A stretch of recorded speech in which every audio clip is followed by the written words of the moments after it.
Welcome to Thomas Top 5, where we highlight our most popular recent stories. Northrop Grumman and SpaceX recently launched Northrop's Cygnus cargo aircraft on a SpaceX Falcon 9 rocket. The aircraft carried 8,200 pounds of critical supplies headed for the International Space Station. Cygnus will remain attached for around 6 months and could reboost the station's orbit to counteract atmospheric drag.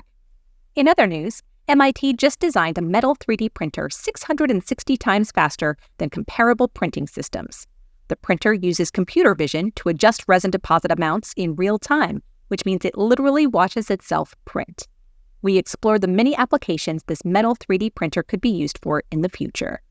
Wilson is also utilizing 3D printing technology for something exciting, a futuristic basketball that never goes flat. Instead of being air-inflated like a regular basketball, the Airless Gen 1 sports a polymer lattice structure that helps the ball flex and spring back. The ball made its debut at the 2023 NBA All-Star Slam Dunk Contest, but now it's up for sale.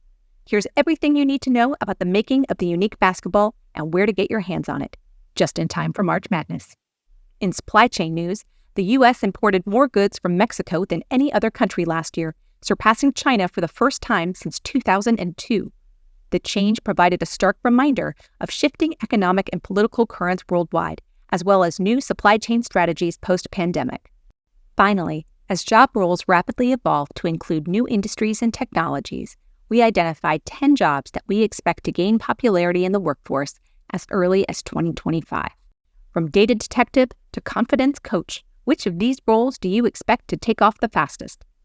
For more industrial news and trends, head to thomasnet.com/insights. I'm Megan Conniff, and this is Thomas Top 5.